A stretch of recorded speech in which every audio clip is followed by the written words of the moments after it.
Iran का मसला एक दफ़ा दोबारा लगता है कि तनाव वाली कैफियत ऐसी बन रही है जिससे ये नहीं पता चलता कि कल जो आइंदा आने वाला दिन है उसमें ये पीस टॉक्स आगे बढ़नी है या सारा कुछ तलिया मेट हो जाना है। एक चीज़ जो लगता ही है कि सारे प्रोसेस में अगर दुनिया में कोई एक बंदा खुश हो सकता है तो उसका नाम नेतन्याहू है। उसके अलावा कोई दूसरा बंदा हो ही नहीं सकता जिसको इसका फ़ायदा हो या वो उसके दिल में कोई खुशी हो। ना कोई अरब खुश होगा, ना सऊदी अरब खुश होगा, ना कतर खुश होगा, ना ईरान को फ़ायदा। ईरान के अंदर तो उनके टारगेट्स बेशतर हिट हो रहे हैं। एक ही बेनिफिशरी है, नेतन्याहू। तो यहाँ पर अमेरिका, ईरान और बाकी जितने भी स्टेक होल्डर्स हैं इस पूरे प्रोसेस के अंदर, उन्हें इस चीज़ का इदराक भी है, तो इस चीज़ को समझते हुए आगे का फ़ैसला करना चाहिए।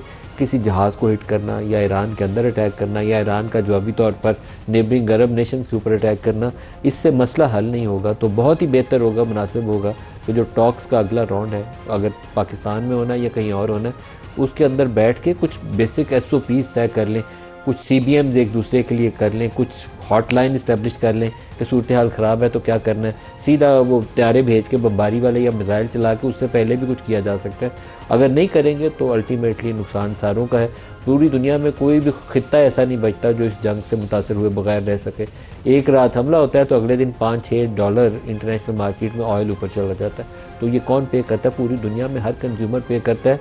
हर यूरोप का मुल्क जो है उसके अंदर कॉस्ट ऊपर जाती है, अमेरिका के अंदर शोर मचता है। तो आपको इस बात को अंडरस्टैंड करते हुए आइंदा के लिए स्ट्रेटजी अपनी जो है वो वाजे करनी चाहिए। दूसरा मसला पाकिस्तान के अंदर दाखिली सलामती का है, जिसमें आज कोयटा के अंदर फील्ड मार्शल भी थे और हमारे प्राइम मिनिस्टर भी थे। प्राइम मिनिस्टर साहब और हुकूमत वक्त को कुछ ऐसा तरीकाकार अपनाना चाहिए कि अगले 6 महीने ये कोयटा से बाहर ना निकलें। कैबिनेट के इजलास भी वहाँ करें, कोयटा के अंदर ज़ियारत के अंदर करें। समर्स के महीने समर कैपिटल उसे डिक्लेयर करके रखें और वहाँ जब तक अमन मान की सूरत हाल ठीक नहीं होती वहाँ से नहीं निकले। और ये इम्पॉसिबल नहीं है। वहाँ जाके हर हफ्ते अगर ये कैबिनेट के इजलास करेंगे, पूरी फ़ौज इनको सिक्योरिटी देगी, पूरी law enforcement agency, intelligence agency ensure करेंगी कि कोई आके प्राइम मिनिस्टर के ऊपर अटैक ना कर दे। वहाँ के जो लोकल इश्यूज़ हैं वो एड्रेस होंगे, क्योंकि सारे डिसीजन मेकर्स वहाँ बैठे होंगे, फ़ौज के लोग वहाँ बैठे होंगे, वहाँ इंटेलिजेंस एजेंसीज़ के लोग बैठे होंगे, प्राइम मिनिस्टर के साथ वज़रा बैठे होंगे।